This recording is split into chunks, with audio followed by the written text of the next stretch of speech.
Hi hello ಎಲ್ರಿಗೂ ನಮಸ್ಕಾರ. Welcome back to Meghachakki vlogs. ಎಲ್ರಿಗೂ ಗುಡ್ ಮಾರ್ನಿಂಗ್. ಎಲ್ಲರೂ ಹೇಗಿದ್ದೀರಾ? ಒಬ್ಬೆಲ್ಲ ಚೆನ್ನಾಗಿದ್ದೀರಾ ಅಂದ್ಕೊಂಡಿದ್ದೀನಿ. ಇವತ್ತು ನಾನು ಮಾರ್ನಿಂಗಿಂದನೇ ವ್ಲಾಗ್ನ ಸ್ಟಾರ್ಟ್ ಮಾಡೋಣ ಅಂದ್ಕೊಂಡು 6:30ಇಂದನೇ ವ್ಲಾಗ್ನ ಸ್ಟಾರ್ಟ್ ಮಾಡ್ತಾಯಿದ್ದೀನಿ. ಇದ್ದಿದ್ದು ಸ್ವಲ್ಪ ಲೇಟೇ ಆಯಿತು, 6:30 ಆಯಿತು. ಸೊ ಹಾಗಾಗಿ ಎದ್ದ ತಕ್ಷಣವೇ ಬೇಗ ಕೆಲಸಗಳನ್ನ ಸ್ಟಾರ್ಟ್ ಮಾಡಿಕೊಂಡೆ. ಇನ್ನೂ ಸ್ವಲ್ಪ ಬೇಗ ಇದ್ದರೆ ಬೇಗ ಕೆಲಸಗಳಾಗುತ್ತೆ. ರಾತ್ರಿ ಮಲಗೋದು ಲೇಟ್ ಆಗೋದ್ರಿಂದ ಬೆಳಗ್ಗೆ ಎದ್ದೊಳೋದು ಸ್ವಲ್ಪ ಲೇಟ್ ಆಗುತ್ತೆ.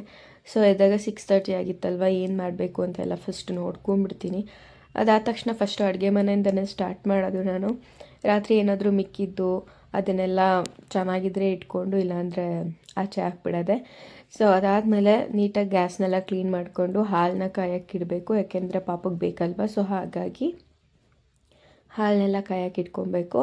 ಅದಕ್ಕೂ ಮುಂಚೆ ನಾನು ಕ್ಲೀನಿಂಗ್ ಇದ್ದಿದ್ದೆ, ಗೋಡೆ ಎಲ್ಲ ಒರೆಸ್ಕೊಳ್ಳೋದು, ಶೆಲ್ಫ್ ಎಲ್ಲ ಒರೆಸ್ಕೊಂಡು ಆಮೇಲೆ ಹಾಲು ಕಾಯಕ್ಕೆ ಇಡ್ತಿದ್ದೀನಿ.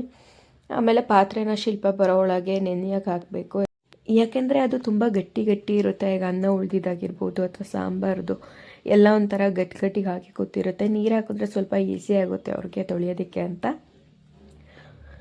ಅದಾದಮೇಲೆ ನಾನು ಎಗ್ನ ತೊಗೊಂಡು ಹೋಗ್ತಾಯಿದ್ದೀನಿ. ಅಮ್ಮನ ರೂಮ್ ಸ್ವಲ್ಪ ಮೆಸ್ಸಿ ಆಗಿದೆ. ಅಮ್ಮ ಇದಕ್ಕೆ ಹೋಗಿದ್ರಲ್ವ, ಟ್ರಿಪ್ಗೆ ಎಲ್ಲ ಹಂಗೆ ಇಟ್ಟೋಗಿದ್ರು. ನಾನು ಸ್ವಲ್ಪ ಕ್ಲೀನ್ ಮಾಡಬೇಕು. ಸೊ ಅದಕ್ಕೆ ಇವತ್ತು ಮಾಡೋಣ ಅಂತ ಅಂದ್ಕೊಂಡಿದ್ದೀನಿ. ಹಂಗೆ ಬಟ್ಟೆನೂ ನೆನೆ ಹಾಕ್ತಾಯಿದ್ದೆ, ಹಂಗೆ ಎಗ್ನೂ ಬೇಯಕ್ಕೆ ಹಾಕ್ಬಿಟ್ಟು ಬಂದಿದ್ದೀನಿ. ಸೊ ಬಟ್ಟೆ ಎಲ್ಲ ಫಸ್ಟ್ ನಾನು ಶಿಲ್ಪ ಬರೋಕ್ಕಿಂತ ಮುಂಚೆನೇ ನೆನೆ ಹಾಕ್ಬಿಡ್ತೀನಿ. ಎಲ್ಲ ಕೆಲಸ, ಆ ಕಡೆ ಕೆಲಸ ಮುಗಿದ್ಬಿಡುತ್ತೆ. ಪ್ಯಾಸೇಜಲ್ಲಿ ಏನೇನು ಕೆಲಸ ಇರುತ್ತೆ ಎಲ್ಲ ಮುಗಿಸ್ಕೊಂಡು ಆಮೇಲೆ ಮತ್ತೆ ಕಿಚನಿಗೆ ಬರ್ತೀನಿ. ಬಂದ್ಬಿಟ್ಟು ಮತ್ತೆ ಚಪಾತಿ ಮಾಡೋದಕ್ಕೆಲ್ಲ ಕ್ಲೀನ್ ಮಾಡ್ಕೊತಾ ಇದ್ದೀನಿ ಒರೆಸ್ಕೊಂಡು.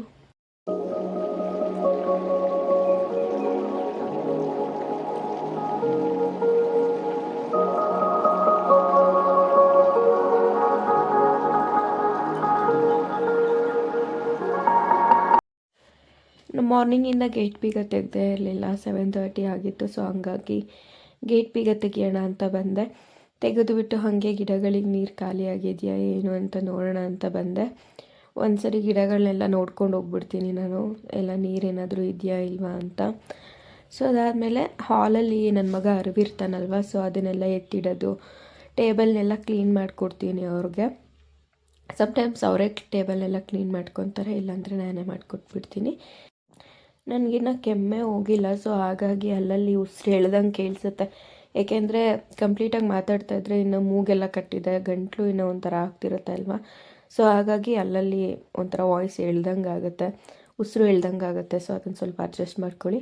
ಆಮೇಲೆ ಒಳಗಡೆ ಇರೋ ಗಿಡಕ್ಕೆಲ್ಲ ನಾನು ನೀರು ಹಾಕ್ಕೊತಾ ಇರ್ತೀನಿ. ವೀಕ್ಲಿ 2 ಹಾಕ್ತೀನಿ ಅಷ್ಟೇ, ಯಾವಾಗಲೂ ಹಾಕಲ್ಲ. ಸೊ ಅದನ್ನು ಹಾಕ್ಕೊಂಡು ಒಂದು ಸಾಂಗ್ನ ಪ್ಲೇ ಮಾಡ್ಕೊತೀನಿ. ಮೇಯ್ನ್ ನನಗೆ ಮಾರ್ನಿಂಗ್ ಎದ್ದ ತಕ್ಷಣ ದೇವ್ರ ಹಾಡು, ಇಲ್ಲ ಅಂದರೆ ಯಾವುದಾದ್ರೂ ಸೈಲೆಂಟ್ ಸಾಂಗ್ಗಳು ಬರ್ತಿದ್ರೆ ಸೈಲೆಂಟ್ ಸಾಂಗು, ಅದನ್ನ ಹಾಕ್ಕೊಂಡು ಆರಾಮಾಗಿ ಕೆಲಸಗಳನ್ನ ಮಾಡ್ಕೊತೀನಿ. ಅದಾದಮೇಲೆ ಇನ್ನೇನು ರೂಮಿಗೆ ಬಂದೆ. ರೂಮಲ್ಲಿ ಇನ್ನೂ ನನ್ನ ಮಗ ಮಲ್ಕೊಂಡೇ ಇದ್ದ. ರೂಮಲ್ಲಿ ಸ್ವಲ್ಪ ಎಲ್ಲ ಬಟ್ಟೆ ಎಲ್ಲ ಹರಿವಿರುತ್ತೆ ಅಲ್ವಾ. ನೈಟ್ ಆ್ಯಕ್ಚುಲಿ ನನ್ನ ಕೈಯಲ್ಲಿ ಆಗೋದೇ ಇಲ್ಲ ಏನು ಕ್ಲೀನ್ ಮಾಡೋಕ್ಕೆ. ಬೆಳಗ್ಗೆ ಎದ್ರೇ ನಾನೆಲ್ಲ ಮಾಡ್ಕೊಳಕ್ಕಾಗೋದು. ಸೊ ಹಂಗಾಗಿ ಬೇಗ ರೂಮ್ದೆಲ್ಲ ಬಟ್ಟೆ ಎಲ್ಲ ಮಡಿಸಿ ಮತ್ತು ನೀರು ಕುಡಿಯೋಂಗೆ ಆಗ್ತಿತ್ತಲ್ವ. ಸೊ ಅದಕ್ಕೆ ಹೋಗಿ ಬಿಸಿನೀರೇ ಯಾವಾಗಲೂ ಕುಡಿತಾಯಿದ್ದೀನಿ ಇವಾಗ. ಸೊ ಅದಕ್ಕೆ ಬಿಸಿನೀರನ್ನ ಬಾಟಲ್ಗೆ ಹಾಕ್ಕೊಂಡು ಬಂದೆ. ವಾಶ್ರೂಮಲ್ಲೂ ಎಲ್ಲ ಹರಿವಿರುತ್ತೆ. ನನ್ನ ಮಗ ಕೈ ಹಾಕಿದ್ರೆ, ಒಂದು ಕಡೆ ಕೈ ಹಾಕಿದ್ರೆ ಎಲ್ಲ ಹರ್ಕೊಂಡ್ಬಂದಿರ್ತಾನೆ. ಸೊ ಅದನ್ನೆಲ್ಲ ಕ್ಲೀನ್ ಮಾಡಬೇಕು. ಸ್ಕೂಲಿಂದ ಬರೋ ತನಕ ಹಿಂಗೆ ಇರುತ್ತೆ. ಈಗ ಮಾರ್ನಿಂಗ್ ಕೂಡ ನೀಟಾಗೇ ಇರುತ್ತೆ. ಇನ್ನು ಮಾರ್ನಿಂಗ್ ಅಂದರೆ ಯಾವಾಗ ಸ್ಕೂಲಿಂದ ಬಂದುಬಿಡ್ತಾನೆ ಅಲ್ಲಿಂದ ಸ್ಟಾರ್ಟು ಮನೆ ರಾಮಾಯಣ ಆಗೋಗಿರುತ್ತೆ. ಏನು ಮಾಡೋಕ್ಕಾಗಲ್ಲ ಅಲ್ವಾ, ಮಕ್ಕಳಿರೋ ಮನೆ ಅಂದ್ಕೊಂಡು ಸುಮ್ಮನೆ ಆಗಬೇಕಷ್ಟೆ.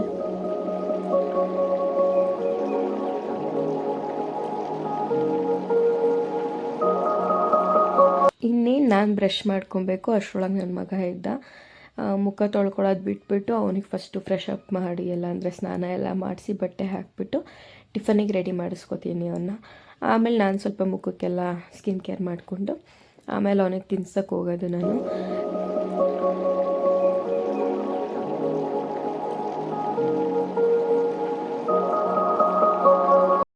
ನಾವು ಅಮ್ಮ ಆದಾಗ ಗೊತ್ತಾಗ್ತಿದೆ ಮಾರ್ನಿಂಗ್ ರೂಟೀನ್ ಎಷ್ಟು ಕಷ್ಟ ಇರುತ್ತೆ ಅಂತ.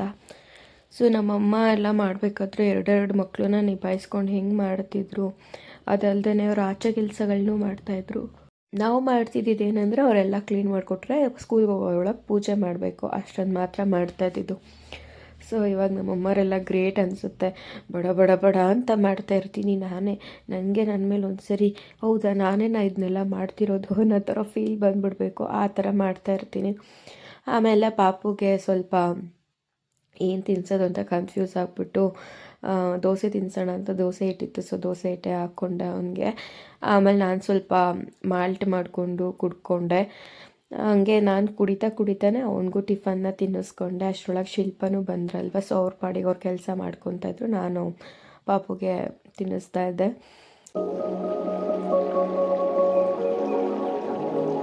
ಪಾಪು ಜಾಸ್ತಿ ಇಷ್ಟಪಡೋದು ಚಪಾತಿನ, ಸೊ ಹಾಗಾಗಿ ಸ್ಕೂಲ್ಗೂ ಚಪಾತಿ ಹಾಕಮ್ಮ ಅಂತ ಹೇಳ್ತಾನೆ. ಚಪಾತಿ, ಸೌತೆಕಾಯಿ ಮತ್ತು ಯಾವುದಾದ್ರೂ ಒಂದು ಡ್ರೈ ಫ್ರೂಟ್ಸ್ನ ಹಾಕ್ತೀನಿ. ಸೊ ಅವನಿಗೆ ಒಂದು ಫುಲ್ಲು ದೊಡ್ಡದಾಗಿ ಮಾಡಿಬಿಟ್ಟು ಅದನ್ನು ಪೀಸ್ ಮಾಡಿ ಹಾಕ್ತೀನಿ. ಒಂದೊಂದು ರೌಂಡ್ ಶೇಪ್ ಆಗ್ತಾಯಿದ್ದು ಫಸ್ಟು, ಇವಾಗ ರೌಂಡ್ ಶೇಪ್ ಏನು ಬೇಡ, ನೀಟಾಗಿದೆ ಥರ ತಿಂದ್ಕೊಳ್ಳಿ ಅಂತ ಆ ಥರ ಹಾಕ್ತೀನಿ. ಒಂದರಲ್ಲಿ ಒಂದು ಸ್ವಲ್ಪ ಬಿಡ್ತೀನಿ ಅಷ್ಟೇ, ಇನ್ನು ಪೂರ ಹಾಕಿರ್ತೀನಿ. ಅವನಿಗೆ ಹೆಂಗೆ ಅನಿಸುತ್ತೆ ಹಂಗೆ ತಿಂದ್ಕೊಂಡು ಸ್ವಲ್ಪ ಮಿಕ್ಕಿಸ್ಕೊಂಡು ಬಂದಿರ್ತಾನೆ. ಸೊ ಅದಾದಮೇಲೆ ನನಗೇನಾದರೂ ತಿಂಡಿ ಮಾಡ್ಕೊಬೇಕಲ್ವ. ಸೊ ಫಸ್ಟ್ ಟೈಮು ನಾನು ದಾಲ್ ಕಿಚಡಿ ಟ್ರೈ ಮಾಡಿದೆ. ನಿಜವಾಗ್ಲೂ ಟೇಸ್ಟ್ ಅಂತೂ ಅಲ್ಟಿಮೇಟಾಗಿ ಬಂದಿತ್ತು. ಇನ್ನೊಂದು ಸರಿ ಮಾಡಿದಾಗ ನಾನು ರೆಸಿಪಿನ ತೋರಿಸ್ತೀನಿ, ತುಂಬ ಚೆನ್ನಾಗಿ ಬಂದಿತ್ತು. ನೆಕ್ಸ್ಟ್ ಟೈಮ್ ನಾನು ತೋರಿಸ್ತೀನಿ ನಿಮಗೆ. ಪಲಾವು ಈ ಥರ ಎಲ್ಲ ನಂಗೆ ತುಂಬ ಇಷ್ಟ, ಚೆನ್ನಾಗಿ ಮಾಡ್ತೀನಿ ಗೊತ್ತಾ. ಸೊ ಅದು ನಿಮ್ಗೆ ತೋರಿಸ್ತೀನಿ ಆಯಿತಾ. ಅದಾದಮೇಲೆ ಸ್ನಾನ ಮಾಡಿಕೊಂಡು ಪಾಪುನ ಬಿಟ್ಟು ಬಂದಿದ್ದೆ, ಆಲ್ರೆಡಿ ಬಿಟ್ಟು ಬಂದು ಅದೆಲ್ಲ ವಿಡಿಯೋ ಮಾಡೋಕ್ಕಾಗಿಲ್ಲ. ಅದಾದಮೇಲೆ ಹೋಗಿ ಸ್ನಾನ ಮಾಡ್ಕೊಂಡ್ಬಂದು ಶಿಲ್ಪನೂ ಕೆಲಸ ಎಲ್ಲ ಮುಗಿಸ್ಕೊಂಡು ಹೋದರು. ಪೂಜೆ ಎಲ್ಲ ಮಾಡಿ ನಾನು ಜಗ್ಗಿಗೆ ರೆಡಿ ಮಾಡ್ತಾಯಿದ್ದೆ. ಅವರಿಗೆ ಹುರುಳಿಕಾಯಿ ಪಲ್ಯ ಯಾವಾಗಲೂ ಇರಬೇಕು, ಬೀನ್ಸ್ ಪಲ್ಯ. ಈಗ ಡಯಟ್ ಸ್ಟಾರ್ಟ್ ಮಾಡಿದ್ದಾರೆ ಅವರು, ಬೇರೆ ಏನೂ ತಿನ್ನಲ್ಲ. ಚಪಾತಿ ಒಂದೇ ಒಂದು ಚಪಾತಿ ತಿಂತಾರೆ, ಎಗ್ ಜಾಸ್ತಿ ತಿಂತಾರೆ. ಸೊ ಹಾಗಾಗಿ ಅವ್ರಿಗೆ ಚಪಾತಿ ಮಾಡಿ ಬೀನ್ಸ್ ಪಲ್ಯ ಮಾಡಿ ನನಗೂ ಮಾಡಿಕೊಂಡು ಆಮೇಲೆ ನಾನು ಟಿಫನ್ ತಿಂದಾಗೆ 12 ಗಂಟೆನೇನೂ ಆಗಿತ್ತು. ನಾನಂದರೆ ಮಾಲ್ಟ್ ಕುಡ್ದಿರ್ತೀನಿ ಅಲ್ವಾ, ಸೊ ಹಾಗಾಗಿ ಅಡ್ಜಸ್ಟ್ ಆಗಿಬಿಡತ್ತೆ. ಇದು ಪಾಪುಗೆ ಮಾಡ್ಕೊಂಡಿದ್ದೆ ರೈಸು. ಈ ಥರ ಆಗಿದೆ ಪಲ್ಯ, ಚೆನ್ನಾಗಾಗಿತ್ತು ಪಲ್ಯನೂ. ನಾನು ಅಷ್ಟು ಕೆಲಸ ಮುಗಿಸೋದ್ರೊಳಗೆ ನನ್ನ ಮಗ ಬರೋ ಟೈಮ್ ಆಯಿತು. ಅವನು ಮತ್ತೆ ಹೋಗಿ ಸ್ಕೂಲ್ಗೆ ಹೋಗಿ ಕರ್ಕೊಂಬಂದು ಅವನಿಗೆ ಮಾಡಿಟ್ಟು ಹೋಗಿರ್ತೀನಿ ಅಲ್ವಾ, ಸೊ ಹಾಗಾಗಿ ಊಟ ಎಲ್ಲ ಮಾಡಿಸಿ ಅವನು ಮಲಗಿಸ್ಬಿಟ್ಟು ನನಗೆ ಸ್ವಲ್ಪ ಕೆಮ್ಮಿಗೆಲ್ಲ ಕೊಟ್ಟಿದ್ರು ಅಲ್ವಾ ಟ್ಯಾಬ್ಲೆಟ್ ಎಲ್ಲ, ಅದೆಲ್ಲ ತೊಗೊಂಡೆ. ಅಷ್ಟರೊಳಗೆ ಜಗ್ಗಿನೂ ಬಂದರು, ಸಂಜೆ ಆಗಿತ್ತು. ಸೊ ಇದು ಟೆಂಪಲ್ಗೆ ಹೋಗ್ಬಿಟ್ಟು ಬರೋಣ ಅಂತ ಹೇಳಿದ್ರು. ಸೊ ಹಾಗಾಗಿ ನಾನು ಪಾಪು ಅವರು ಟೆಂಪಲ್ಗೆ ಹೋಗಿದ್ವು. ನನಗಂತೂ ಸಮಾಧಾನ ಆಯಿತು ಹೋಗಿ ಬಂದಿದ್ದು. ಮನೆಗೆ ಬಂದು ಸ್ವಲ್ಪ ಹೊತ್ತು ರೆಸ್ಟ್ ಮಾಡಿದ್ವು, ಮತ್ತು ನಾಳೆಗೆ ತರಕಾರಿ ಬೇಕಲ್ವ, ಸೊ ಅದನ್ನೆಲ್ಲ ತೊಗೊಂಬಂದು ಫುಲ್ಲು ಟಯರ್ಡ್ ಆಗಿಬಿಟ್ಟಿದ್ದೆ ಅವತ್ತು. ಸೊ ಹಂಗಾಗಿ ನೆಕ್ಸ್ಟ್ ವೀಡಿಯೋನ ಕಂಟಿನ್ಯೂ ಮಾಡೋಕ್ಕಾಗಿಲ್ಲ. ಎಲ್ರಿಗೂ ನನ್ನ ವಿಡಿಯೋ ಇಷ್ಟ ಆಯಿತು ಅಂದ್ಕೊತೀನಿ. Thank you so much, all bye.